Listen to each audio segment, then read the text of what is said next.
Sí, ya empezó la grabación. Ni bien termina, yo edito un poquito algunas cosas, le quito algunas cositas para que sea más pequeño y lo subo a YouTube y de ahí se los comparto como siempre, ¿no? Para que lo tengan.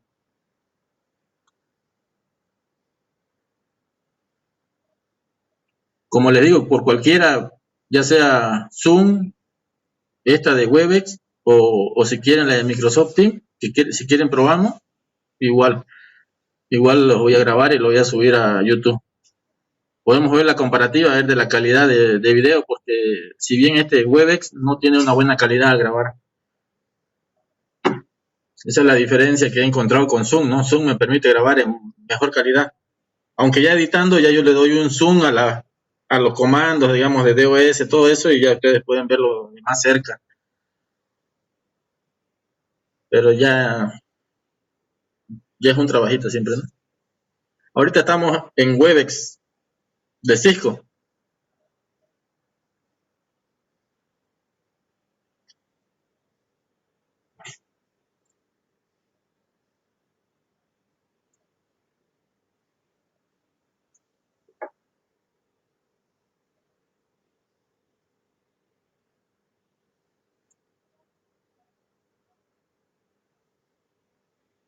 Bueno, piénsenlo, considérenlo eso, de la propuesta del compañero que me dijo, y tenemos todavía 7 días para volver a entrar. Así si logramos entre todos ponernos de acuerdo, y entre esta semana se instala la aplicación, como todos tienen Mega, pueden descargar cualquier aplicación, yo sé.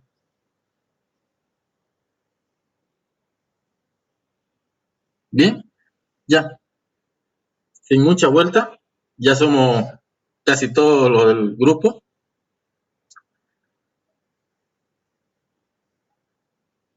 Empezamos entonces. Como les digo, activen su micrófono, no hay problema, y lo desactivan cuando quieran opinar, ya, por favor, para que no se repita mucho el eco. Y así podamos escucharnos todos bien, ¿ya?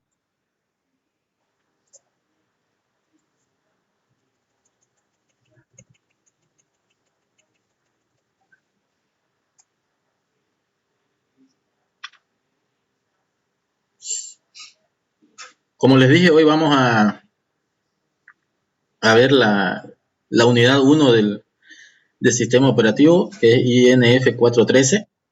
Vamos a tratar de llevarla, la vamos a grabar la sesión para que todos puedan verla después, ¿ya? ¿Sí?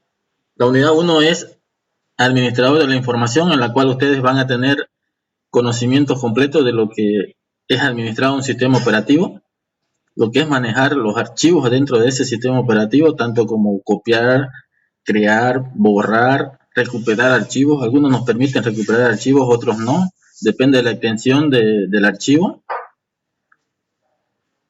¿sí? Porque el componente básico de un sistema de archivos es el fichero, ¿no?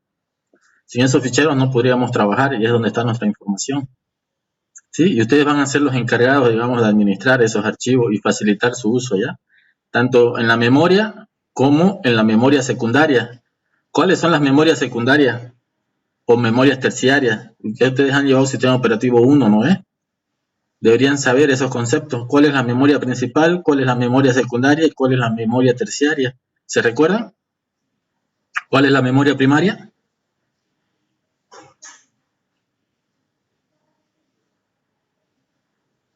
¿Alguien puede decirme?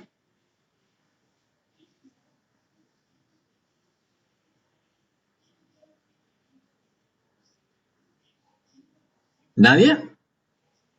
¿Cuál es la memoria primaria?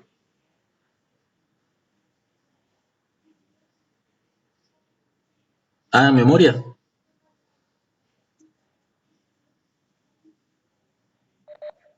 El disco duro. La memoria secundaria es el disco duro. La memoria primaria. RAM, digo, el procesador. La memoria RAM. Las memorias volátiles, ¿no? Las que se borran cuando le quitamos la corriente, ¿no? Las memorias ROM son el disco duro, ¿no? Es donde está almacenada la información físicamente, ¿sí? Esos conceptos son de sistema operativo 1. Entonces nosotros guardamos la información en esas memorias secundarias. El sistema operativo se encarga y el sistema de administrar todo eso a través del sistema de archivos, ¿ya? Eso es lo más importante que deben conocer ustedes. Entonces este administrador de archivo se encarga de ver cuánto de espacio tiene para almacenamiento, dónde puede guardar la información de ese archivo, qué tamaño tiene, todos esos datos, él tiene que manejarlo automáticamente. No es que ustedes se preocupan de dónde guardarlo, en qué sector del disco, no, esto lo hace automáticamente ya el sistema de archivos de un sistema operativo. ¿Ya? Sí, entonces el objetivo de esta unidad es que ustedes puedan describir los métodos para el almacenamiento de la información y aplicar adecuadamente los diferentes métodos para la estructuración de la información. ¿Ya? Ese va a ser el objetivo de esta unidad, que ustedes sean capaces de utilizar todos los métodos y herramientas que nos presentan los sistemas operativos, ver cómo está estructurada la información, vamos a describir cómo se almacena toda esa información en un sistema operativo. ¿Sí? Van a tener que salir sabiendo hoy día de todo eso, si no, lo vuelven a ver el video y pues repasan. No se queden con lo que yo les dé, por favor, ¿ya? Investiguen un poco más, ¿ya? Lo que yo les doy es corto el tiempo, así que no da para darle mucho. Así que investiguen, por favor, porque esto es de lo que van a vivir la mayoría de ustedes. ¿Ya? Hay harto trabajo en este sector. ¿Ok? Entonces, esta unidad está compuesta por el manejo de archivos en diferentes sistemas operativos. Vamos a ver cómo se maneja o cómo es el sistema de archivos tanto en Linux, en Windows, y el tercero que es más conocido, el Macintosh, ¿no? Que ocupamos muy poco nosotros, digamos, porque es más un sistema para diseño gráfico, ¿ya? Que para servidores de archivos o servidores de aplicaciones, que es lo que nosotros realizamos, ¿ya? Vamos a ver esos sistemas de archivos que están componiendo esos sistemas operativos. Vamos a ver el sistema de archivos, como les decía, en Windows, Linux y Mac. Y vamos a hacer un ejemplo práctico de las herramientas administrativas en Windows, que es lo que le he dado de trabajo. Ya yo les expliqué, ¿no es el trabajo práctico? Cómo se administra un sistema operativo, algunas herramientas prácticas. ¿Por qué Windows, digamos? Porque mal que mal Windows Server es una herramienta que está en el mercado y tiene muchas aplicaciones, ¿ya? Es un ambiente gráfico, aunque también ya se puede instalar en modo consola también para optimizar recursos, ¿ya?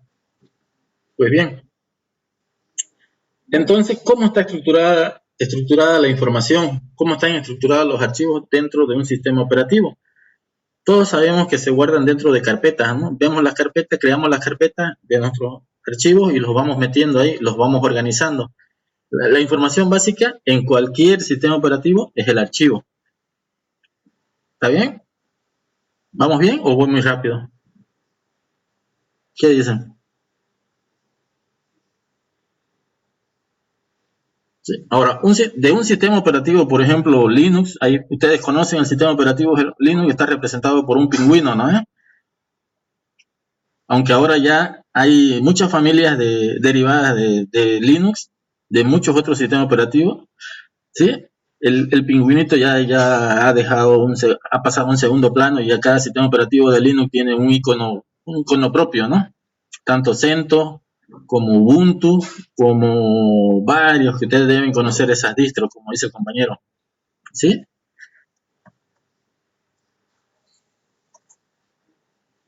Eso es lo bueno, por lo menos están al día, conocen las versiones, pero administrarlas es lo más importante, ¿ya? El Macintosh, bueno, es una familia solamente, no, que tiene su propio sistema de archivos, también se diferencia. Y Windows, que viene con los Windows Server, y Windows Server tiene varias familias también de Windows Server, pero tiene un único sistema de archivos, que a veces no es compatible con Linux, que no podemos leer los sistemas de Linux. Linux sí puede leer, digamos, los diferentes sistemas de archivos, lo hacemos una actualización y ya podemos acceder a los archivos de Windows como de Mac. De Macintosh, los archivos no podemos acceder casi a los de Windows ni a los de Linux. Se necesita un emulador o algo así más o menos para poder interpretar esos archivos y que los reconozcan. Aunque los archivos de la familia de Microsoft Office, que son Word, Excel, eso sí vienen estructurados y se los puede copiar de una máquina de Windows a una máquina de Mac, ¿ya? Y así esos sistemas, esos archivitos se los puede copiar y se los puede interpretar de acuerdo a la aplicación que los va a abrir. Entonces, lo básico y lo más importante en un sistema operativo es el archivo, ¿ya? Eso es lo que se les tiene que quedar. Y se organiza a veces a través de jerarquías, digamos, las carpetas y los archivos, o a través de una raíz, como todos conocemos un árbol, ¿no? En estructura de datos hemos visto un árbol y viene una jerarquía desde arriba donde está la raíz. Claro, le invertimos el árbol, arriba está la raíz y viene para abajo, ¿no? Sus hojas, sus nodos, sus hojas, toda esa misma estructura se utiliza, esa misma abstracción de datos se la interpreta acá. ¿Sí? ¿Alguna duda?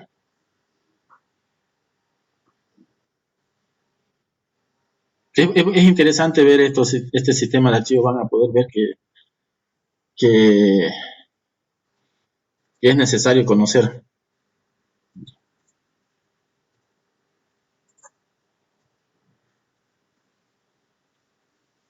Entonces, continuando, el sistema de archivos es un sistema de archivos, es un conjunto de normas y procedimientos para almacenar la información. Todo sistema operativo tiene uno. Cada sistema operativo entonces está compuesto por unas normas, cómo se debe almacenar esa información, cómo se debe acceder a esa información, cómo se la debe leer. Es más, Windows, por ejemplo, para leer un archivo, normalmente nosotros utilizamos una aplicación, por ejemplo, para leer un sistema de archivos Word, leemos con el Microsoft Word, ¿no? Esos archivos Word tienen una estructura definida por esa aplicación, que solamente los pueden leer ¿cómo se llaman? Los aplicativos de documentos, ¿no? Porque los archivos de Word también se los puede leer con otras aplicaciones que vienen para Linux, también los puede interpretar, ¿ya? Los puede leer y lo puede sacar la misma información. Pero tiene una estructura, una jerarquía, digamos, de acuerdo a una cabecera en el archivo, que si nosotros lo leemos ese archivo de Word en un documento de texto, vamos a ver muchos caracteres que no los podemos entender, ¿ya? Pero si lo lee el Microsoft Word, ese lo va a interpretar y le va a dar el formato necesario. Tiene caracteres especiales que significan algo, ¿no? Por ejemplo, un salto de línea, no sé, en la cabecera está cuándo fue realizado el archivo, cuándo fue modificado, qué tamaño más o menos tiene el archivo, y esos datos de cabecera que siempre van, que nosotros no sabemos de dónde lo lee a veces, ¿no? No sabemos dónde está almacenado, porque no lo vemos cuando lo guardamos.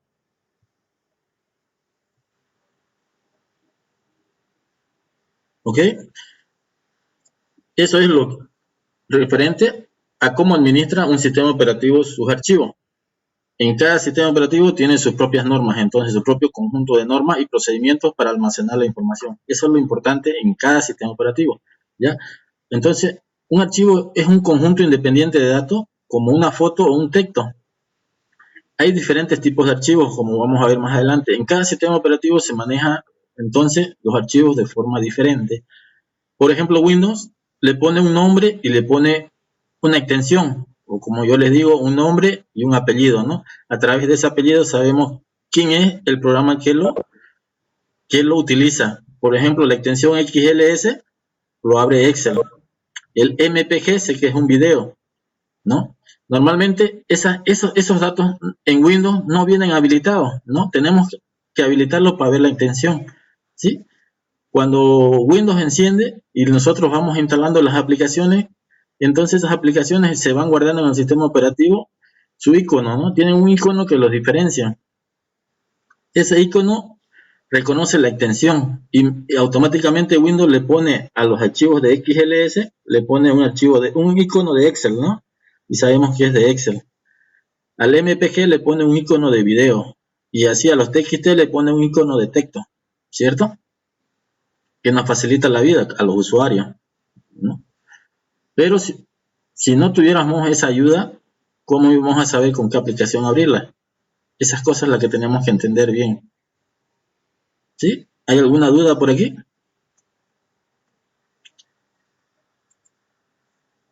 ¿Sí, Fernando? ¿Qué tiene con las extensiones? A ver.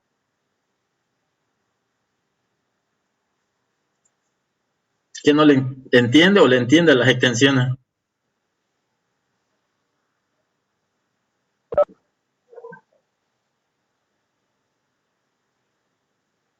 No tengan miedo de hablar si no quieren escribir.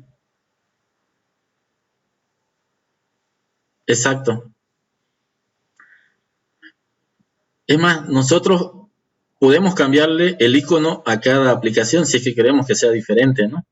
Y a veces cuando nos entra virus a la máquina diferencia, por ejemplo, los accesos directos, que son LNK, .lnk la extensión, nos pone a aplicaciones de Word, por ejemplo, a .doc, ¿sí? Y emula que es un icono de Word, siendo un enlace directo a otro programa, a un ejecutable .exe, que es como se propaga el virus. En realidad nosotros a veces lo propagamos el propio virus, ¿no? Dándole doble clic, clic, clic, clic, y se va abriendo el programa y se va multiplicando. ¿Ya? No, no las hacen de esa forma los hackers. Son gusanos o troyanos. ¿Sí? Se van a dar cuenta cuando tengan esos problemas. Ya. Muy bien, entonces se ve que le están entendiendo y me están siguiendo. ¿Sí? Entonces, en cada sistema operativo suele usarse un sistema de archivos diferente, como les iba diciendo, ¿no? Pero todos comparten otro concepto, que es la carpeta. ¿Sí? Dentro de la carpeta, para organizar nuestros archivos, podemos ir metiéndola y poder organizarnos, ¿no? Esta carpeta es una manera de agrupar libremente archivos. Las carpetas también se conocen como directorios. Algunos la manejan, por ejemplo, Windows como carpeta o como directorio. Bajo DOS, ¿se acuerdan el comando dir? ¿Qué es lo que hace? Me lista un directorio, ¿no? El comando dir. Dir, y si le doy la carpeta que quiero listar, me sale todos los archivos y carpetas que contiene ese directorio, ¿no? Sí, los que hemos practicado sabemos que es así, ¿no? Bajo otro sistema operativo igual, tienen otro comando muy diferente de listar, por ejemplo, en Linux o Unix pueden utilizar el ls, que es de listar, y me sale la lista de archivos y carpetas. Le damos alguna opción ls barra menos L y nos va a salir listar solamente archivos, más o menos así trabaja igual. O sea, en línea de comando les estoy hablando, porque si le damos en ambiente gráfico, pues nos va a mostrar la estructura de carpetas, ¿no? Una carpeta, así como está en el gráfico, una carpeta amarilla y adentro sus archivos, ¿no?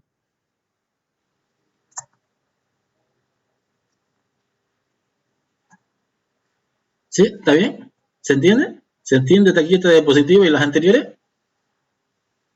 Es cosas que ya conocen, ¿no? Ya han utilizado, digamos. Quizás no la hayan interpretado técnicamente, pero sí las han ocupado y las van manejando. La manera de usuario, ¿no? Que es lo que manejamos todo el día a día. Bien, gracias. Gracias por escribir, digo. Bien, continuando con el sistema de archivo. Al sistema de archivos que utiliza un sistema operativo se le llama entonces sistema de archivos, es lo que les he estado hablando, el sistema de archivos, ya nativo de cada sistema operativo. Esa es la manera en que un sistema operativo prefiere guardar la información, ¿no? ¿Cómo la organizan? También va a depender de ustedes y del sistema operativo que están utilizando, ¿ya? Porque algunos tienen una manera diferente de manejar sus archivos, una forma diferente cada sistema operativo, ¿ya? El proceso de crear un sistema de archivos es un dispositivo de almacenamiento, se llama formatear, ¿no? ¿Se acuerdan del comando format bajo DOS? Format me formatea la unidad, digamos, ¿sí? O darle un formato, preparar el dispositivo para guardar la información, es regenerar la unidad, borrar completamente, digamos, la información que tiene, ¿sí? Por eso le di la máquina virtual para que puedan ustedes trabajar y puedan formatear. Por ejemplo, la unidad D, podían formatearla forma D2 puntos y ¿Qué pasaba? Si tenía información, la información se borraba completamente, por así decirlo. Pero ¿cómo trabaja ese comando format? ¿Se han preguntado? ¿Han averiguado en qué consiste ese comando format en realidad? ¿Sí? Este comando format lo que hace entonces es borrar toda la información. La información le dan format y si tenía archivo, si tenía directorio, si tenía, por ejemplo, por así decir, su tesis de esta carrera de ingeniería de sistemas que ya la tenían preparada y le dieron format, se perdió. ¿Cómo recuperarla? Existen aplicaciones, es cierto, para recuperar esa información, pero ¿cómo trabaja esa aplicación? Eso es lo que tienen que investigar siempre. No quedarse con solo cómo trabaja esa aplicación, ¿sí? Lo que hace el format bajo DOS es crear una tabla de partición, ¿no? ¿Qué es una tabla de partición bajo DOS?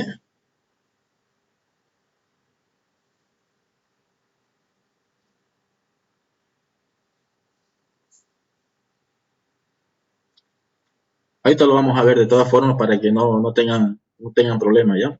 Pero esa tabla de partición es la que me direcciona la estructura de cómo está mi sistema de archivo, qué información tengo, qué carpetas voy creando, me va creando un enlace a cada carpeta, a cada bit en realidad, ¿no? A cada dirección, porque me lo particiona depende del sistema de archivo, voy a tener un que se llama una pequeña dirección de memoria. Esa tabla de particiones apunta a una dirección de memoria inicial. Esa dirección de memoria puede ser una carpeta o puede ser un archivo, ¿ya? Apunta entonces a esa dirección de memoria, y esa dirección de memoria sigue a la siguiente dirección. Es como una lista enlazada, ¿no? Han llevado lista enlazada en estructura de datos 1. Esa a través de puntero continúa a la siguiente casilla y la siguiente casilla con punteros, ¿no? De la misma forma que listas enlazadas con punteros trabaja la tabla de asignación, ¿ya?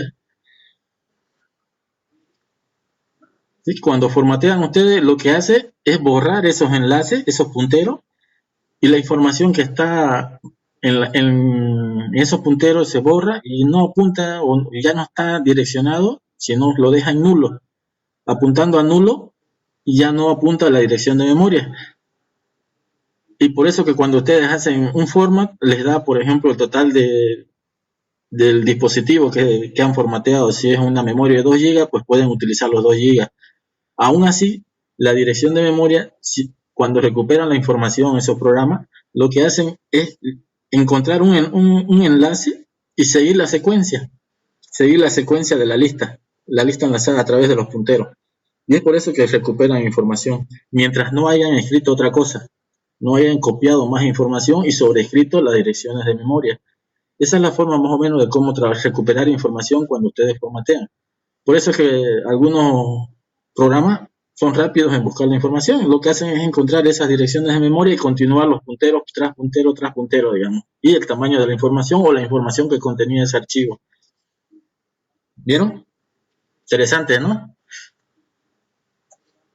Tienen harto para investigar y conocer. Continuamos, entonces el sistema de archivo. Todos los dispositivos de almacenamiento usan un sistema de archivos. Recordemos que un dispositivo de almacenamiento es tanto un disco duro como un CD, ¿no? ¿Cuál es la diferencia de un disco duro con un CD? Que en el CD normalmente es de una sola lectura, ¿no? Es de una sola escritura. Normalmente, ¿no? Porque también se puede dejar la sesión del CD abierta y podemos grabar encima, pero normalmente lo dejan ahí. Es de ROM, ¿no? Read Only Memory. Memoria de solo lectura. O una memoria USB, que es de lectura y escritura, ¿no? Estos sistemas de archivos, entonces, de los dispositivos removibles pueden ser leídos por cualquier sistema operativo como Windows, Linux o Macintosh, ¿no? Los más conocidos, Windows y Linux, que es donde más se utilizan y es lo que más utilizamos. Sin embargo, los sistemas de archivos nativos no siempre se pueden leer entre sistemas operativos. ¿Sí? Por ejemplo, los archivos nativos de Windows no se pueden leer en Linux. Por ejemplo, los archivos ejecutables, los archivos que son programas, ¿no? Los programas, esos son archivos nativos de Windows, los .exe. Hay otros, como los .sys, que tampoco se los puede leer bajo Linux. En cambio, los archivos de Linux normalmente vienen hechos en una, por ejemplo, vienen hechos en Java, digamos, puede ser una máquina virtual, ¿no? Que se los interpreta si tienen Java y los llega a ejecutar las aplicaciones. Los de Linux, ¿no? Estoy hablando. Normalmente Linux su manejo de archivos es puro bajo tipo de archivos texto. ¿Ya? Viene la estructura, la cabecera, todo tipo de texto que ustedes lo pueden leer e interpretar. ¿Ya? A comparación de Windows, que Windows cuando son nativos, los caracteres, ustedes por ejemplo abren un archivo .exe con la extensión exe de ejecutable y no van a poder ni saber qué es lo que tiene ahí. Son caracteres que no tienen como les digo, una lógica, ¿no? Es el lenguaje máquina. ¿Sí? Y ahí les he puesto que, por ejemplo, muchas distribuciones de Linux pueden leer el sistema de archivos de Windows, pero Windows no puede leer ninguno de los que utiliza Linux, ¿no? Esta es la diferencia.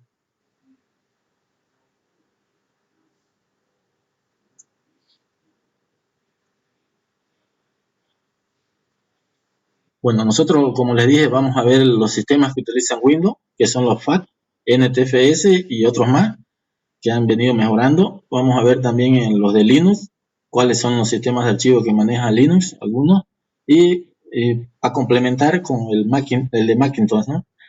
El sistema de archivo H-File System o H-File System Plus, que es el último que maneja con su último sistema operativo. ¿Hay alguna duda hasta aquí de lo que hemos visto anterior? Si hay alguna duda para seguir avanzando, me avisan.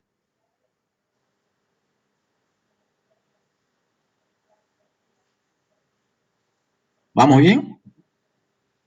Uno dice sí, dos, uno nomás.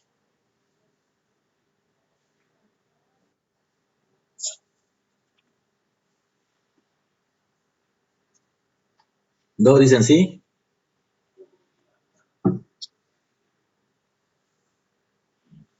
¿Alguien más? ¿O se han dormido ya?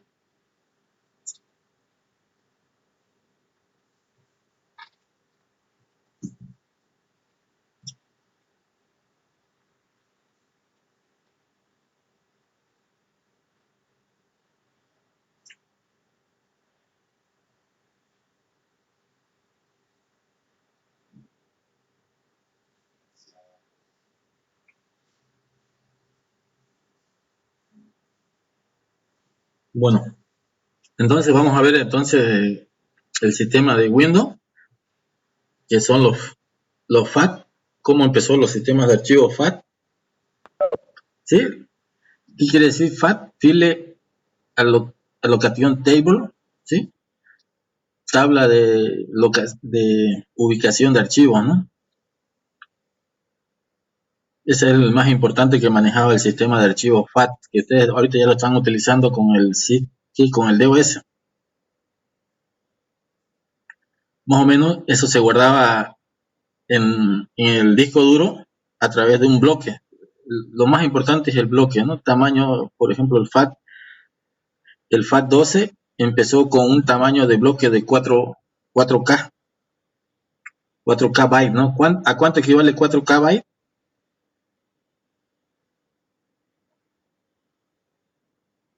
¿Cuánto es un byte? ¿Cuánto es un kilobyte? ¿Cuánto es un mega? ¿Cuánto es un giga? ¿Cuánto es un terabyte? ¿Cuánto es un petabyte? Eso lo han llevado ustedes en introducción, ¿no? Introducción a la informática. Sistema de conversiones, todo lo que han llevado en los anteriores semestres con los anteriores docentes, pues todo se utiliza, ¿no? son conocimientos que van adquiriendo.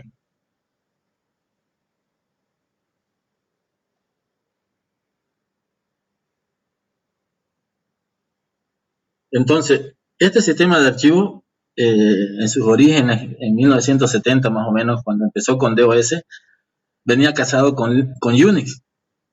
Fue de los primeros sistemas operativos que se hizo para computadoras, ¿no? Para esas supercomputadoras que ocupaban un espacio grande, ¿no? Y refrigeración sumamente alto, ¿ya?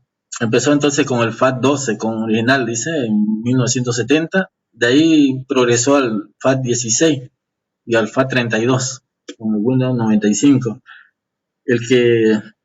Creo que el sistema operativo que ustedes tienen MS2 ahorita es FAT32, ¿no? Hasta eso nomás llega, que puede manejar archivos de 4 GB, no más grandes. No pueden utilizar una película en formato MKB, ¿no? De alta definición, por ejemplo, a 60 FPS, por ejemplo, por así decir, que son de alta definición, ¿no? De de 8 gigas, por ejemplo, las películas, 16 gigas, a Full HD, ¿no? Las películas, si han tratado de bajar y verlas, algunos han tenido problemas en eso, en copiar a su flash de 32 gigas que tienen, no han podido meterle una película de 8 gigas, por ejemplo. ¿Y por qué? Porque el sistema de archivos no les permite manejar archivos grandes. Sí, alguien ha tenido ese problema, porque yo sé que nomás que han descargado, algunos son películas y han querido verlas en sus televisores. Y se han tropezado con que su televisor no reconoce sistemas de archivos mayores también. No reconoce sistemas de archivos mayores a 4 gigas. Y ahí hay una controversia, que así que, ¿qué es lo que tienen que hacer? Pues volver nomás a su película a una de menos calidad y poder verla en sus dispositivos de TV. Pasa, a mí me ha pasado también. Yo he estado con esos problemas.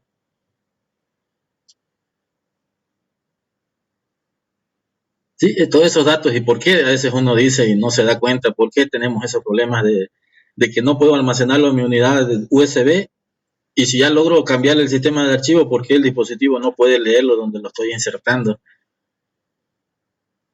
Esas explicaciones son las que ustedes tienen que encontrar cuando instalen sistemas operativos de diferentes versiones, por ejemplo Windows con Linux. Van a tener que ver cómo comunicarse, cómo poder leer la información de uno con el otro y poder traspasar. Todos esos detallecitos son importantísimos, que a veces nos lleva 1, 2, 3 días poder resolverlos sin saber la teoría o por qué, digamos. Con la práctica ya se van a dar cuenta. Entonces el sistema de archivo FAT utiliza junto a la tabla de entrada de ficheros una tabla llamada asignación de ficheros, que eso es lo que significa FAT, ¿no? La tabla de asignación de ficheros. Es un sistema de archivos muy sencillo, lo que lo hace muy popular en la gestión de discos y otras memorias secundarias.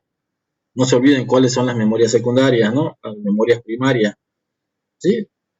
Y que sea aceptado por todos los sistemas operativos existentes, por lo que también es utilizado como mecanismo de intercambio de ficheros entre sistemas operativos diferentes, ¿ya? Y coexisten en el mismo equipo. Pueden coexistir.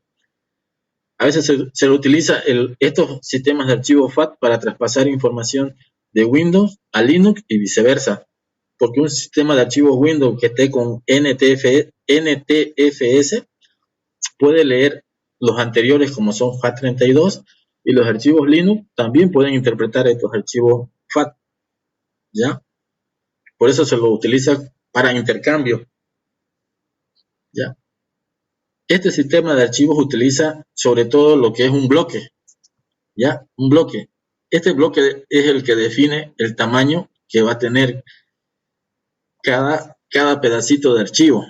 Por ejemplo, ahí en el ejemplo yo les he puesto un archivo A que tiene un tamaño de 64 KB. Esa información la ha almacenado en cuántos espacios. Si ustedes cuentan, ¿en cuántos bloques los ha dividido? 1, 2, 3, 4, 5, 6, ¿no? 6 bloques de 4 KB.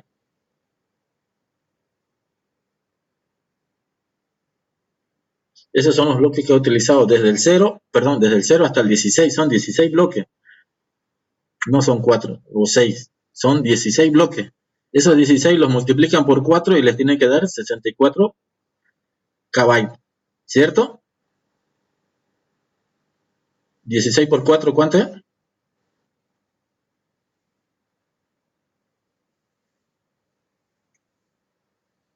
64, ¿no? Y si mi archivo pesa, por así decir, 65 KB, ¿va a utilizar cuánto? ¿Cuántos bloques?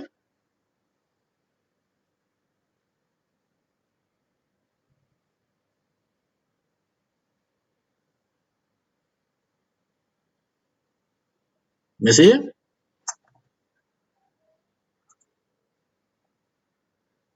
¿Cuántos bloques voy a necesitar para almacenar un archivo de tamaño de 65? 65 KB.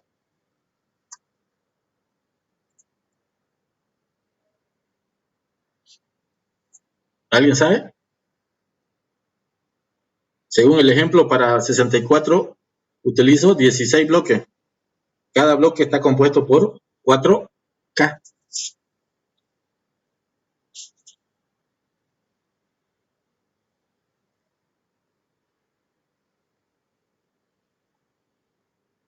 ¿Cuánto voy a necesitar? ¿Cuántos bloques?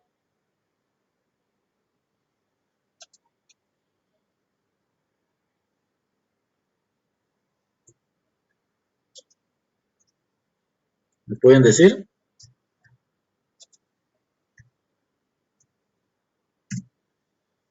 Les he escrito ahí en el chat, a ver.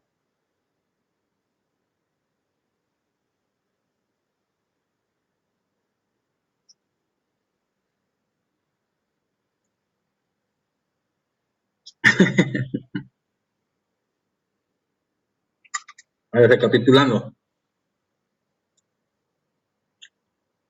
Para un archivo A que tiene 64K, yo utilizo 16 bloques para guardar ese archivo. ¿Por qué? Porque cada bloque es de tamaño 4K. Así me lo define el sistema de archivo. ¿Cuál sistema de archivo? El sistema de archivo FAT12 me lo define que cada bloque es de 4K. ¿Ya? Entonces, si cada bloque es de 4K, yo voy a necesitar 16 bloques para guardar ese archivo de 64. 16 por 4 es 64. Si calculan, 16 por 4 es igual a 64. ¿Sí? Voy a ocupar entonces 16 bloques, ¿ya? En el disco. Porque mi sistema de archivo es FAT12, ¿no? Y el bloque que me crea cada FAT es de 4K. Eso es lo que me reserva. Pero si yo tengo un archivo de 65K, ¿cuántos bloques voy a ocupar? ¿Y cuántos me va a sobrar en ese bloque? ¿Cuántos K?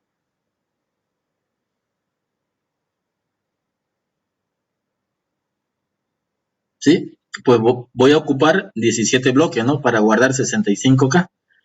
Y voy a tener 3K que no voy a poder ocuparlo, ¿sí? Porque ya los está ocupando el archivo A. Ese espacio queda como desperdiciado, queda inutilizable. Esa es una de las desventajas de este sistema de archivo FAT, ¿sí? ¿Se entiende? Voy a ocupar entonces para 65K, voy a ocupar 17 bloques. De esos 17 bloques tengo 3 que van a ser 3K que no voy a utilizar o no lo voy a poder utilizar, en otras palabras, para otro archivo. Hasta ahí nomás va a quedar, ¿ya? Y es información o espacio desperdiciado. ¿Se entiende? Y ese problema es que tenían al comienzo los sistemas operativos con FAT12 y más o menos, y después con FAT16 también, que ya incrementó su tamaño de bloque a 64K. Ahora, Si yo, por ejemplo, tengo un archivo de 16K, 16K me va a ocupar ¿cuántos bloques? 4, ¿no? 4 por 4, 16. Me va a ocupar 4 bloques de 4K. ¿Sí? Yo guardo otro archivo, entonces los bloques del 0 al 4 van a estar ocupados. ¿Ya? No tengo una herramienta de ayuda aquí para poder marcar. Para la siguiente clase voy a conseguir una, entonces, para poder guiarme. ¿Ya? Tengo un archivo de 16K, entonces los bloques 0, 1, 2 y 3 los voy a reservar para ese archivo de 16K. ¿Ya? Y tengo un archivo que guardo de, digamos, 3K, que es contiguo, entonces lo voy a poner aquí, en el bloque 4, ¿ya? De 3K, y ahí le va a guardar un KB de espacio libre que no lo va a utilizar. Por si acaso, yo modifico el archivo que tenía de 16K y lo hago un poco más grande, ¿sí? Ocupaba 4K, perdón, dicho 4 bloques, ocupaba 4 bloques de 4K, le creo un poco, le aumento un poco de información, ¿dónde lo va a poner el resto? Si ya el espacio que estaba en 4, el 4 lo estaba ocupando con otro archivo, un archivo B. Pues él va a buscar un bloque que esté en blanco, un bloque que esté no utilizado, y ahí va a poner el resto del archivo. Lo que estaba en el 0, 1, 2 y 3 del archivo, lo va a mantener. Y un espacio que esté adelante, por ejemplo, lo puede poner en el 19. La continuación del archivo de 16 que era antes, ahora ya tiene, por ejemplo, 18. Aquí me va a reservar esos dos en el 19. No se olviden que la tabla de asignación de archivo es como una lista enlazada que maneja punteros. Entonces, ¿cómo los enlaza? Los enlaza a través de punteros, ¿ya? El 0 tiene un puntero que apunta al 1, el 1 tiene un puntero que apunta al 2 y así sucesivamente del 2 a 3 hasta donde llega el archivo. Como del 3 creció el archivo, va a apuntar al 19, ya no al 4. Eso lo van a poder ustedes ver en el trabajo que yo les he dado con que se llama ahorita me he olvidado,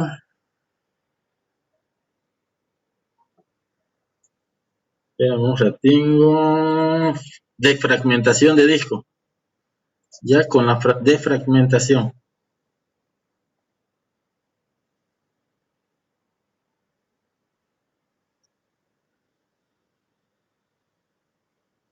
Se me fue la diapositiva con el defragmentador de disco. Con esta herramienta ustedes van a poder percibir cómo se ve, digamos, los espacios ocupados y los espacios libres de los archivos, porque nosotros cuando creamos a veces un archivo, lo creamos con un tamañito y después le aumentamos información o le quitamos información, pero a veces el espacio contiguo, el que está al lado, no alcanza para guardar lo que le hemos aumentado. Entonces el sistema operativo tiene que buscar dónde almacenarlo. Y esas direcciones a veces de memoria lo que hacen un poco lento, ¿cómo se dice? Lo hace un poco lento el abrir los archivos. Pareciera que son, por eso uno dice archivos pesados, ¿no? Pero porque a veces los ha guardado en espacios pequeños y tarda en leer esos espacios pequeños a través del enlace, porque a veces la memoria también está muy saturada, tiene muchos archivos abiertos en memoria. Entonces, con este defragmentador de disco, lo que ustedes van a ver, van a saber, es que todos esos espacios de sus archivos que están separados los va a unir en un solo, o sea, los va a poner juntos para poder acceder más rápido a leer esa información. Tanto archivos de sistema también los va a trabajar en ese aspecto y también va a trabajar con sus archivos de ustedes, archivos personales. Los va a organizar y va a administrar mucho mejor los espacios en blanco. ¿Sí? Eso es lo que tienen que más o menos explicarme ustedes con el defragmentador de disco. ¿Ya? Perdón, estábamos acá. ¿Sí? Entonces, continuando con eso, Más o menos espero que le hayan entendido cómo almacena la información y cómo es que va aumentando y leyendo. De eso se encarga el administrador de archivos. Nosotros no lo vemos, pero lo sentimos a veces muy lento en la máquina. Y con una defragmentada a veces mejora, ayuda. Si es que no tenemos sectores defectuosos en la máquina y perdemos información, ¿ya? Entonces, lo más importante de aquí es que ustedes sepan que el archivo FAT12 manejaba 12 bits, de ahí viene el 12. El FAT16 viene que maneja 16 bits. El FAT32 maneja 32 bits. Y 2 a la 32 bloques serían un tamaño de archivo de 4 gigas, ¿no? El 2 a la 16 manejaba bloques de 64K, más grandes, ¿no? Pero también tenemos que tener en cuenta que con el pasar de los años vinieron mejorando las tecnologías, ¿no? Aumentó la memoria, aumentó el almacenaje del disco duro, digamos, el procesador, la velocidad del procesador fue mucho mayor, las memorias de intercambio también, la memoria caché, todos esos aspectos fueron mejorando continuamente, ¿no?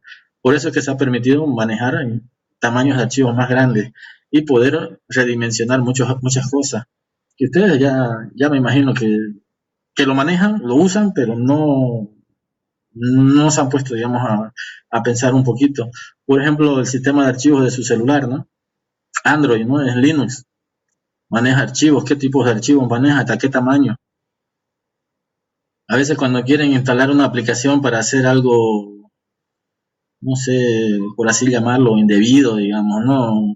Poder hacer cambios en la configuración del Android, les piden que ustedes sean root, ¿no? Tienen que rutear su celular, dice, ¿sí? ¿Y quién es root? Root es el que tiene todos los permisos, ¿no? Del sistema operativo, ¿cierto? Root es el que puede hacer todo, digamos, es el que tiene todos los permisos para lectura, escritura, edición, borrar, de todos los archivos, de sistema, reservado, todo eso, ¿cierto? Así más o menos han trabajado, me imagino, han hecho eso, han intentado hacerlo.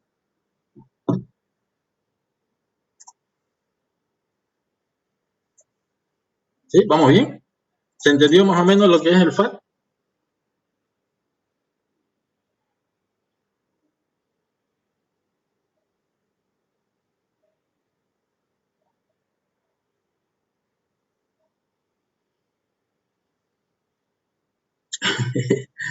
Parece que los hago perder un poco, no escriben, o es que están cenando, como dijo un compañero. ¿Sí? Eso que les estaba explicando, entonces, deja fragmentos de archivos, ¿no?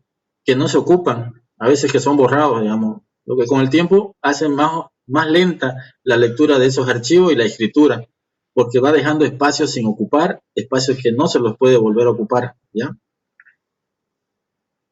Otro gran problema que tenía este sistema de archivos, por ejemplo, es que no era redundante a fallos. Por ejemplo, había un corte de energía eléctrica y ¿qué pasaba? Se iba fregando el disco, ¿no? El cabezal del disco, y comenzaba a tener problemas.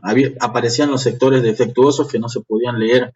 Eso también se guarda en la tabla de asignación de archivos. Con el defragmentador de disco también les aparecía ahí. Creo que ahora ya no aparece ya. Y así, cuando tenía mucho fallo, había muchos cortes de energía, se iba fregando el disco y el sistema de archivos también se iba deteriorando. ¿Ya? Entonces, este sistema de archivos FAT fue diseñado para ficheros de tamaño reducido, ¿no? De 4K. Los bloques eran de 4K. Después ya apareció el FAT16 y así el FAT32 ya. Otro gran problema, a diferencia de los sistemas de Linux, es que no soporta permisos de seguridad, digamos, no se les puede atribuir permisos a estos sistemas de archivos FAT, ¿ya? Ahora ya con Windows y los nuevos sistemas de archivos, pues ya se les puede, digamos, asignar esos permisos de seguridad y archivos que no se pueden leer. Ustedes saben, por ejemplo, cuando les entraba un virus antes, o lo llevan el virus en el flash, la memoria flash o el USB, los archivos se ocultan, ¿no? Tienen un atributo de oculto,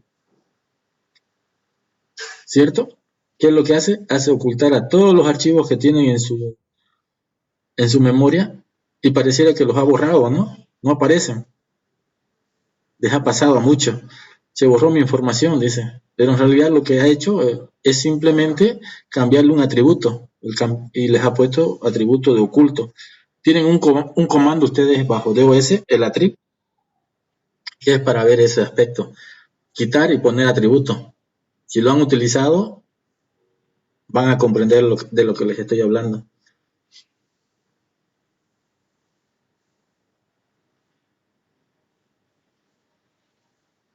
Sí, el attrib, exacto, es para eso. Para cambiar atributos de archivo.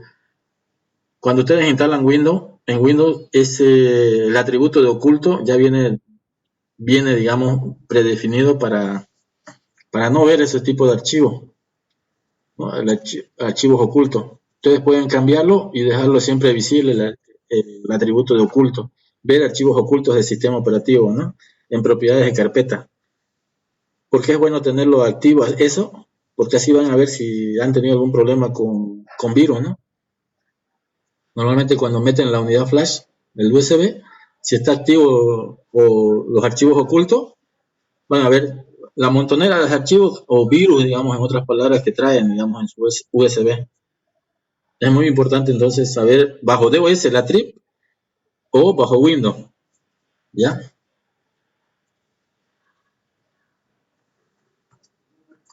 Bueno, a ver, vamos a ver algunas características de los sistemas operativos, por ejemplo, del 16-bit 32, que fue diseñado por Microsoft, ¿sí? La tabla, el nombre completo es FAT, tabla de asignación de archivos, tanto en el de 16 como el de 32 bits, que hasta ahí llegó nomás, ¿no? El sistema operativo, digamos, PC2 o MS2, y ya Windows ya trajo el FAT32, el Windows 95 para adelante, ¿ya? El contenido de la carpeta era una tabla donde como ya les expliqué, una tabla de puntero que apuntaba al inicio del archivo. Si no tenía información, pues apuntaba nulo. El tamaño máximo de archivo era de 2 GB en el FAT16 y en el de 32 también de 2 GB, ¿no? Y el volumen es donde había la diferencia. Máximo el volumen era de 2 GB y el volumen máximo el de 32 de 10 teras, ¿no? Ya el de 32 bits ya me podía leer un volumen máximo de 10 terabytes de información. Ahí se incrementó el tamaño de lectura-escritura. Sí, y ahí está un poco de rango de fechas donde más trabajaron esos sistemas operativos, donde empezaron y donde terminaron, más o menos, o donde nació el otro sistema de archivos. ¿Sí?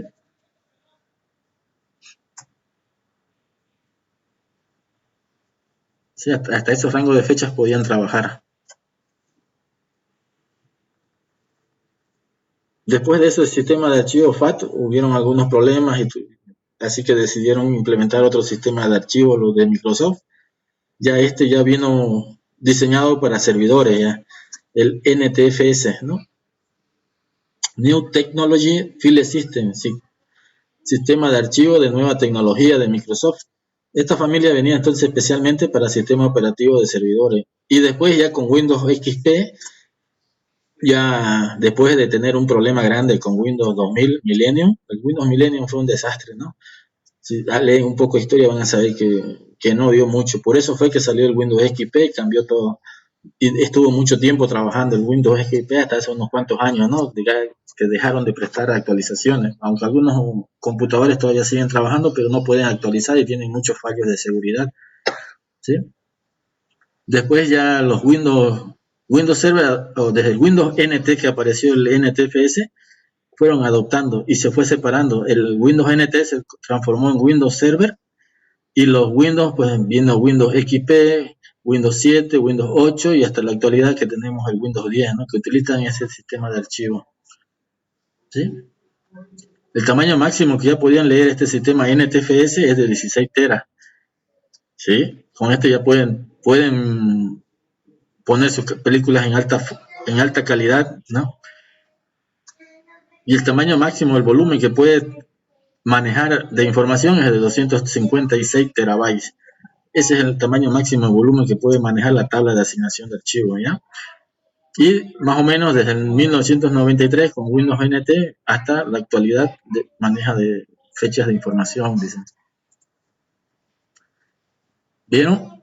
En ese aspecto ya hemos visto entonces más o menos lo que es Windows. Espera un ratito, ¿quién está por acá?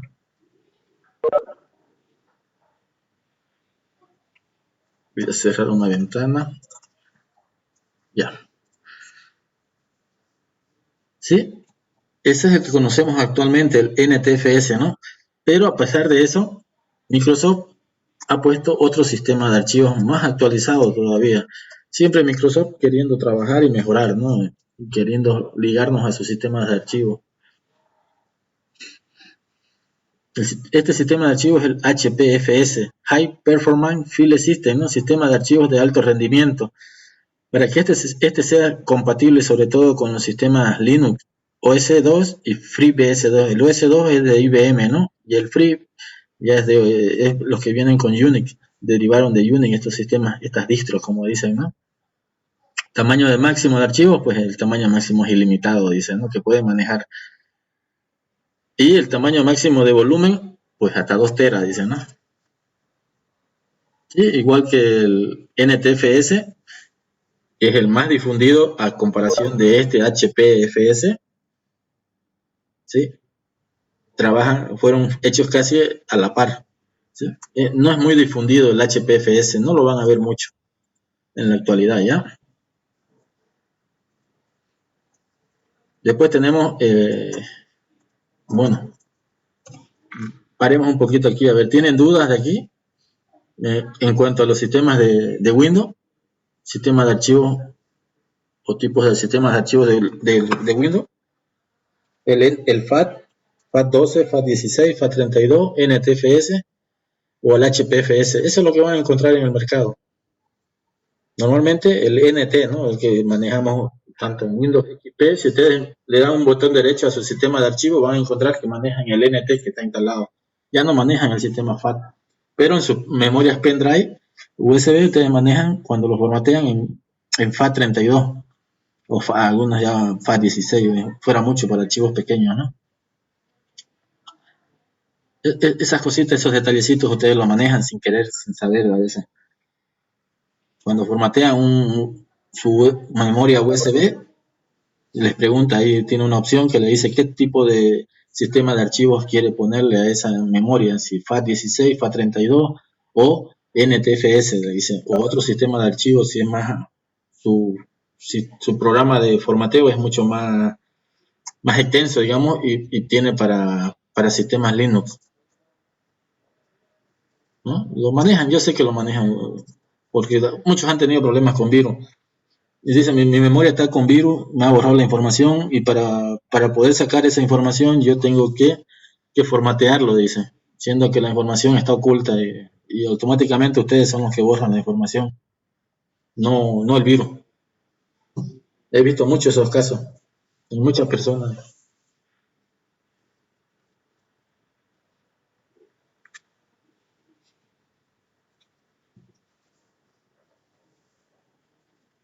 Bien, no encuentro muchas dudas, entonces no me han preguntado, quiere decir que todo está 100 puntos.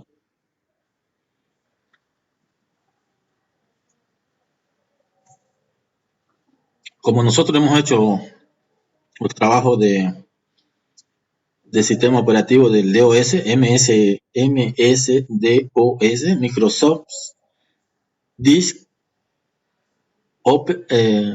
Operating System, ¿no? Sistema operativo de Microsoft o de disco, como quieran verlo. Han hecho los comandos, es más, han instalado su sistema operativo, es como si hayan regresado al pasado y han podido utilizar esa máquina.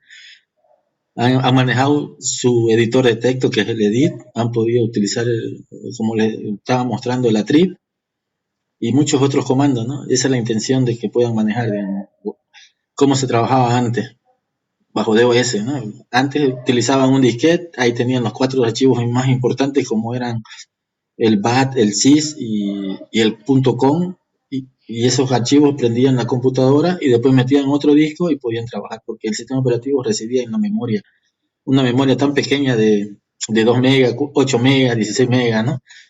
Así era la memoria antes, memoria RAM. Y el procesador era, ni qué decir, un 386, un 486, muy pequeño, los cálculos matemáticos eran más lentos, digamos, a comparación de ahora. La información que podemos manejar ahora es sumamente mucho mayor. Bueno, entonces, continuando, vamos a ver entonces lo que es los archivos, tipo de sistemas en archivos Linux, ¿ya? Linux maneja el sistema de ficheros en base a tres aspectos muy importantes, que son el superbloque, la tabla de inodos y los bloques de datos, ¿ya? Es una sistema de archivo en base a jerarquía, ¿ya? O sea, donde tiene una raíz, la jerarquía mayor, se divide en varios otros sistemas de archivo, que va, por ejemplo, la carpeta de user, device, home, y así va una jerarquía, ¿no? Y dentro de eso cada archivo tiene un significado. Por ejemplo, archivos de sistemas están dentro de una carpeta bin. Archivos de usuario los pueden poner dentro de user. Y, por ejemplo, las propiedades del sistema, la configuración del sistema dentro de Linux lo ponen dentro de una carpeta etc, pues, ¿ya? Y así, cada carpeta tiene un significado, tiene algo, ¿sí? Y que las va creando, ¿ya? Estos bloques, por ejemplo, los maneja de 512 bytes, ¿ya? Se les puede cambiar, pero tienen que ser administradores ya con mucha experiencia, ¿sí? Para hacerles recuerdo, en Windows se manejaba el clúster, ¿no? El bloque también, ¿no? En Linux se maneja el bloque igual, pero en Windows se lo conoce más que bloque como clúster. Van a ver esa palabra clúster, la van a encontrar.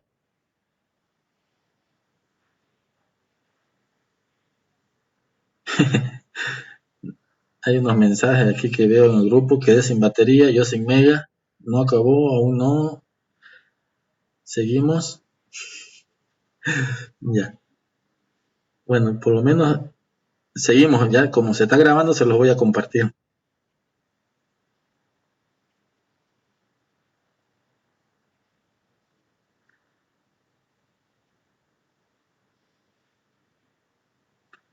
Entonces, este sistema de ficheros en Linux es el modo en que el sistema operativo organiza los ficheros en el disco duro, gestionándolo de una manera que los datos estén en forma estructurada y sin errores. En todos los sistemas operativos se almacena de la misma forma, casi en carpeta, y los ficheros dentro de la carpeta, ¿no? Para poder entenderle. Y eso es lo más básico que van a encontrar en todos los sistemas operativos, así como en el Android o en el Mac igual.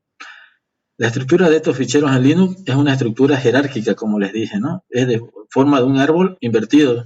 Igual que en estructuras de datos, ustedes vieron un árbol que representa la raíz, y de ahí van saliendo los directorios principales, los directorios secundarios y los archivos, ¿sí?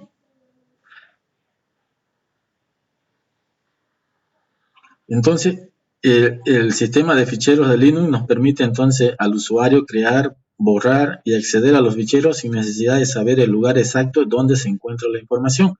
A diferencia de Windows, este no tiene una tabla de asignación de archivos, sino más bien maneja un inodo. Esta tabla de inodo lo que hace es como un índice. Este índice apunta a cada carpeta y a cada archivo para hacer referencia y saber dónde está ubicado, ¿ya? Es una tabla de índices que casi no la vemos nosotros, pero la va creando el sistema de archivos. Y tiene información de la carpeta y tiene información de los archivos, del tamaño y algunos otras información que guarda ahí en el inodo, ¿ya? En Linux, entonces, cada bloque es de 512 bytes o múltiplos de 512, ¿sí? Un bloque puede ser de 512 o un múltiplo, quiere decir, ¿cuáles son los múltiplos?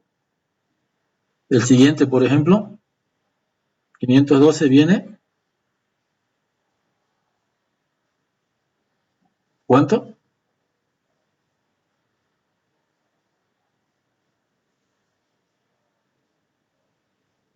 512, el siguiente. siempre múltiplo de 2, ¿no? Eso tienen que tener en cuenta. Por eso es que manejamos sistemas de archivos binarios, ¿no? Todo múltiplo de 2 o potencia de 2, mejor dicho. El siguiente 512 es 1024, ¿no? De 1024 el siguiente 512 le aumentamos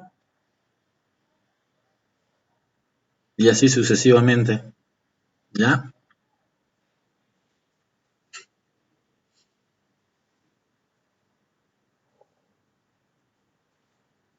Ahora, este sistema de archivos en Linux empezó con el EX2 o extensión 2, que era una fragmentación muy baja, ¿ya?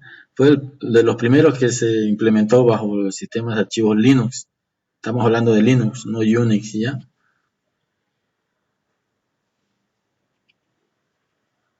Porque ustedes saben que Linux viene del sistema Unix, ¿no?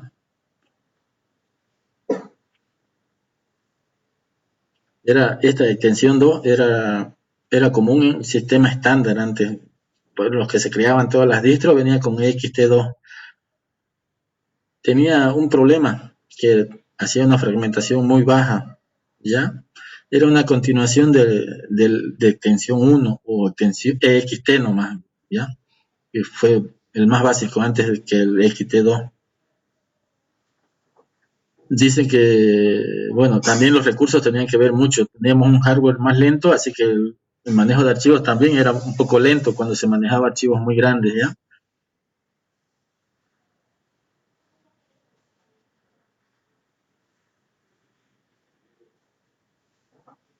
Aunque sí permitía manejar archivos grandes, pero su manejo era muy lento, ¿ya? Podía manejar archivos o particiones de hasta 4 terabytes.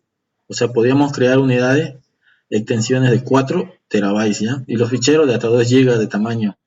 Era mucho más potente que el FAT16 de su época, porque casi se lanzó en la misma paralelo, digamos, ¿no? De la misma familia.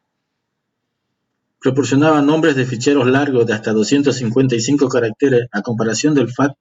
El sistema de archivos FAT no permitía crear nombres de ficheros muy largos, con muchos caracteres, ¿sí? En cambio acá el XT2 me permitía crear nombres de archivos con mayores o archivos con nombres muy largos, hasta 255 caracteres. En Linux no es tan importante manejar la extensión del archivo, ya, sino el programa que lo va a interpretar ya lo puede reconocer, no importa la extensión. Pero en ambiente gráfico ustedes se van a dar cuenta que sí los maneja las extensiones, ¿ya? Bajo la línea de comando no. Este sistema de archivos tenía una gran estabilidad para manejar, digamos, y podía actualizarse. Por ejemplo, se puede actualizar de la EXT2 a la EXT3 sin necesidad de apagar la máquina o de hacer un backup de la información, ¿sí? A comparación de los sistemas Windows, nosotros tenemos que hacer un backup, cambiar el formato del sistema de archivos de, por ejemplo, de 16 a 32. Queremos cambiarlo, tenemos que copiar la información, formatear y volver a copiar la información. Acá no, acá directamente podíamos hacer ese cambio sin necesidad de ese backup. Mejoraba la performance del equipo en eso, y nuestro tiempo de nosotros sobre todo era muy importante, porque ahí perdíamos mucho tiempo copiando y volviendo a devolver la información, ¿sí? Después de eso ya apareció el XT3, una versión mejorada ya de la XT2, que sobre todo venía para la previsión de pérdida de datos. En el XT2 a veces se perdía información, decía. En cambio, en el XT3, extensión 3, ya se corrigió esa falla en previsión de pérdida de datos. Pero lo único malo, que era imposible recuperar información borrada. A comparación ¿se acuerdan? En Windows les expliqué que la tabla de asignación de archivos se formateaba y solamente se borraba la tabla de asignación de archivos, y los punteros que estaban más adelante quedaban enlazados. Aquí no, aquí ustedes borraban la información y bueno, Si tenían su tesis ahí, pues la perdieron definitivamente, toda esa información. En cambio, en la tabla de asignación de archivos todavía tenían una luz de esperanza para poder recuperar esa información. ¿Sí? Otro aspecto que es compatible con la EXT2, o sea que los archivos que ustedes creaban en el EXT2 podían verlo en el EXT3 y podían trabajar con ese sistema de archivos. Esa actualización que les dije, a extensión 3 se podía hacer en caliente, ya les expliqué, ¿no? La fiabilidad y el mantenimiento. Hay un error de texto. ¿Sí? Tenía unas ventajas muy importantes que eran la actualización. Debido a que los dos sistemas comparten el mismo formato, es posible llevar a cabo una actualización a XT3, ¿no? Eso les expliqué, incluso cuando el sistema esté montado y trabajando, ¿ya? Y la fiabilidad y mantenimiento del sistema de archivos. Eso es bajo Linux, ¿no? Después viene el XT4, que es el último que ustedes manejan. Cuando instalen Windows, van a toparse con eso. ¿Qué sistema de archivo le quieren poner? Normalmente algunos ponen XT4, que es el último que tenemos, ¿ya? Porque en realidad vamos a instalar sistemas Linux, no vamos a tener que ponerle un sistema de archivo y vamos a ver qué sistema de archivo le vamos a poner. ¿Sí? Y qué otros, por ejemplo, el swap, para qué nos sirve, y otros sistemas de archivos que hay que son necesarios, ¿ya? Entonces, esta extensión 4 ya es una versión mejorada de la anterior, la XT3. Su principal ventaja radica en su eficiencia, ¿ya? ¿En qué más o menos? En lectura y escritura, el uso de CPU. Ya se podía manejar con este XT4 tamaños de hasta 16 terabytes de información. Y el sistema de archivo que podía llegar hasta los 1024 petabytes. Si ustedes ven, es mucho más eficiente que los sistemas FAT y NTFS, ¿no? Se puede manejar un sistema de archivos de hasta 1024 petabytes. Es harta información, que a veces nosotros ni vamos a contener toda esa información, ¿no? ¿Dónde la vamos a guardar sobre todo? Es harto dispositivo de almacenamiento. Ahora, la partición de intercambio, así se la conoce al sistema de archivos swap, ¿no? Por su nombre, SWAP, es un sistema de partición que normalmente ustedes lo utilizan bajo Linux. Sí o sí les pide Linux. A veces cuando instalamos Linux, normalmente le decimos por defecto, porque no sabemos qué significa cada partición, que son muy importantes cuando instalamos servidores para los servicios. ¿Qué servicio vamos a dar? Pues vamos a tener que particionar nosotros cuánto de memoria swap. Esa memoria swap es la que nos sirve para cargar programa y no saturar la memoria RAM. Es como una memoria, ¿cómo se llama? Una memoria virtual, como una memoria virtual con la que trabajamos. Si bien esa memoria radica en disco, es un poco más lenta a veces para lectura y escritura, pero trabaja muy bien, porque nosotros, depende del tamaño que le demos nosotros a ese swap, vamos a poder manejar archivos tanto en la memoria RAM como en la memoria swap, esa memoria de intercambio. Cuando instalen Windows se van a dar cuenta, ¿ya? Cuando la instalen de forma, ¿cómo se dice? No predeterminada, sino personalizada, en la que ustedes van a darle todos los parámetros necesarios. También mucho depende para qué lo van a utilizar su servidor. Si es que va a ser un servidor, si es una máquina para pruebas, pero también tiene que interesarle, ¿ya? Normalmente este tipo de archivo o memoria swap en Windows se lo conoce como manejo de página de archivo, que es un archivo de sistema en Windows, ¿ya? Que hace el mismo trabajo de esa memoria virtual. Cuando la memoria RAM está saturada, eso se va escribiendo en la memoria virtual, que es lectura y escritura dentro del disco duro, ¿ya? Y ahí lo va volcando esa información. Mientras se va estabilizando el sistema, él va leyendo y escribiendo en el disco duro, ¿ya?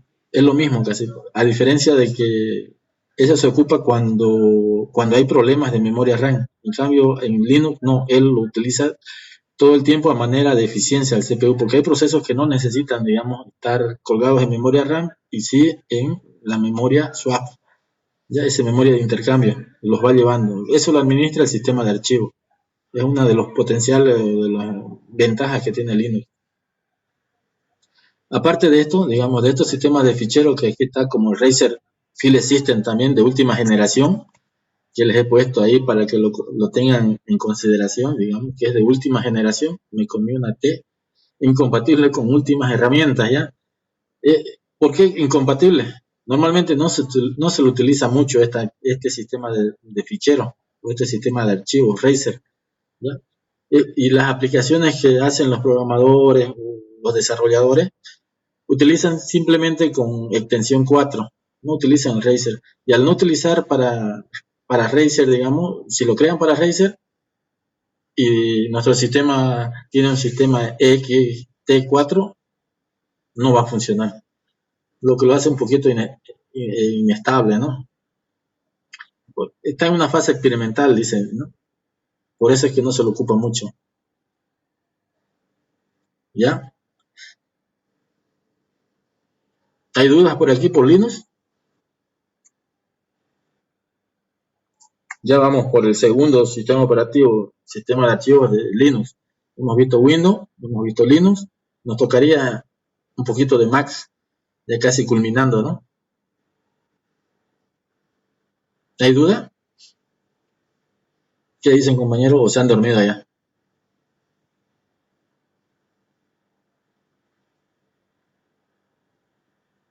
Bueno. Ya me duermo, pero aquí seguimos.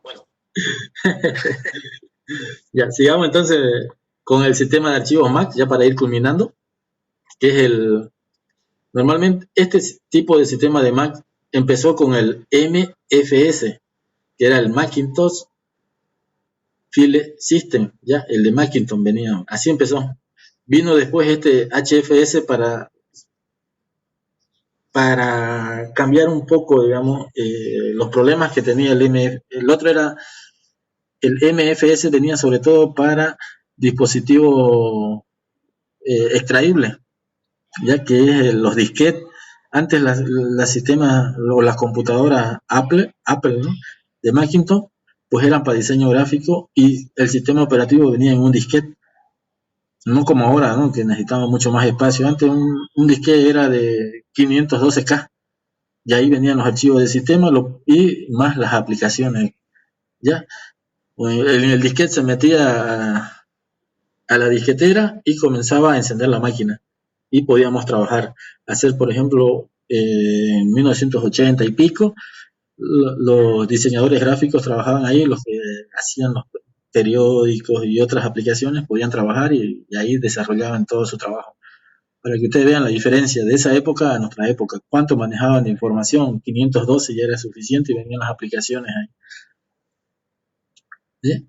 Un disquete de 5 un cuarto les estoy hablando, ¿no? Y un disquete de 3 un medio ya traía un tamaño de archivo el doble, ¿no? 1.24 megas, aunque no la crean, ¿no? Con 1 mega éramos felices en un disquete. Y cuando queríamos instalar una aplicación ya, por ejemplo, como Windows 95 o Windows 3.11, me acuerdo, andábamos con 10 disquetes de 1.2 megas. Y ahí venía el sistema operativo Windows y se instalaba en la computadora en esa época. Estoy hablando de 1992, 93. Ya en el 1995, cuando vino Windows, igual ya cambió un poco la forma de instalar porque ya aparecieron los lectores de CD. ¿Sí? ¿Se entiende? El HFS, Standard File System de Macintosh. Entonces, este sistema es jerárquico, fue introducido, bueno, para reemplazar el MFS y diseñado para su uso en disquete y hard disk, ya venía ya diseñado para discos duros o para lectores de CD, ¿no? Ahí está la fecha más o menos, en 1995, ¿no? Y después de eso apareció el HFS, ¿no? HFS Plus o HFS Más, que es el extendido de Macintosh, ¿no? Ya no tenía también en su tabla de asignación, no tenía un bloque definido de cuánto era su bloque. ¿ya? Era más sin límite, ¿sí? Por ejemplo, el HFS Plus, ustedes lo pueden ver en reproductores de video que viene con los iPod o con los celulares, ¿no? ¿Cómo se llaman los celulares de Macintosh? De la manzanita, ¿se acuerdan? Su sistema operativo.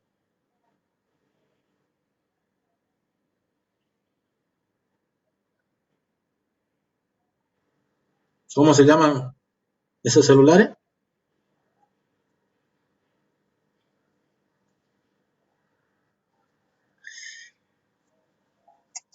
¿Se han olvidado? A muchos se les han acabado los megas, dicen, no, pero ya estamos terminando ya.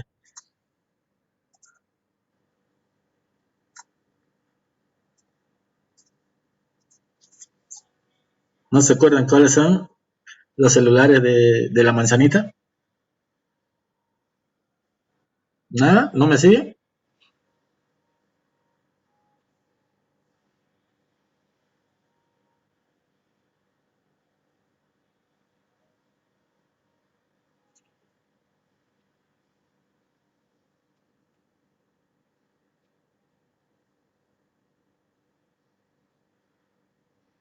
¿Sí? ¿Nada? ¿Un smartphone de Apple? ¿Un iPhone? ¿Recuerdan esa palabra iPhone? Normalmente nosotros utilizamos Samsung, ¿no? Que viene con Android. Aunque ya Samsung quiere sacar su propio sistema operativo para no depender de Google, ¿no? iPhone tiene su propio sistema operativo, ¿no? Y utiliza el sistema de archivo, dice HFS Plus. ¿Sí? Eso se los dejo para que siempre estén investigando. ¿Sí? Y bueno, ya les expliqué el trabajo práctico, ¿sí? De lo que tienen que hacer el trabajo, ¿no?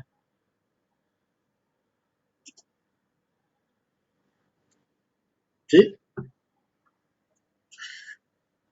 ¿En qué consistía el trabajo práctico? ¿Se acuerdan? Ya para ir culminando, es la última diapositiva.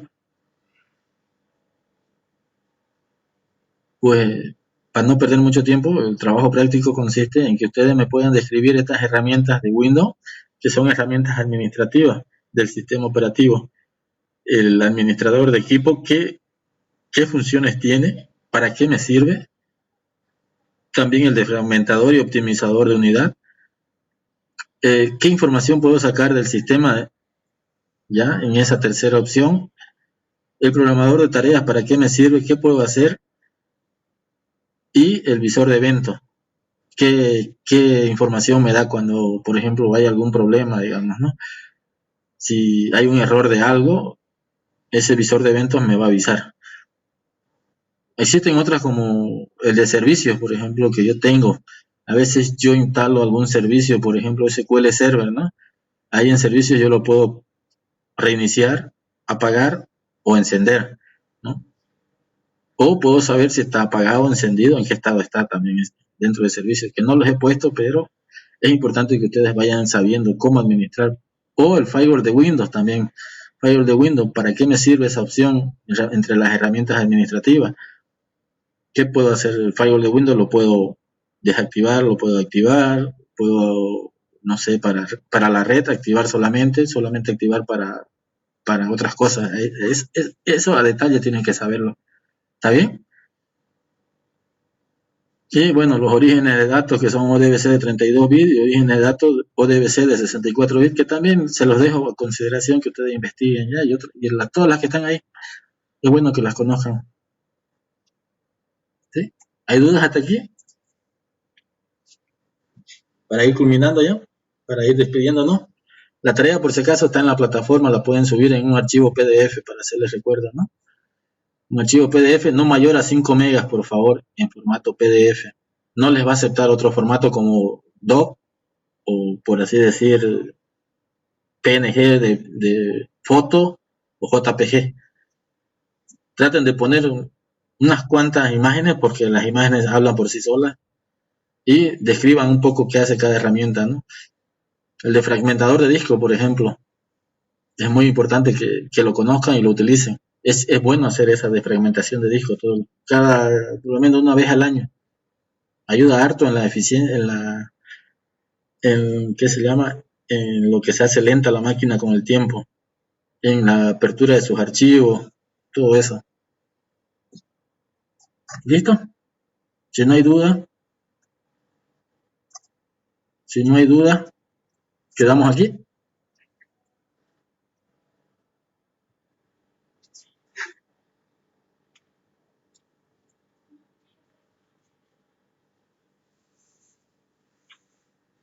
A ver los que han quedado.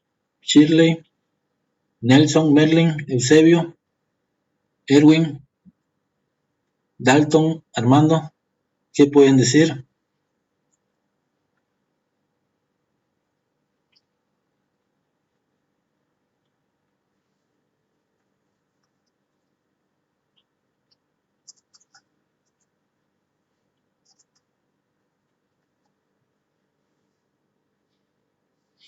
Los veo muy callados.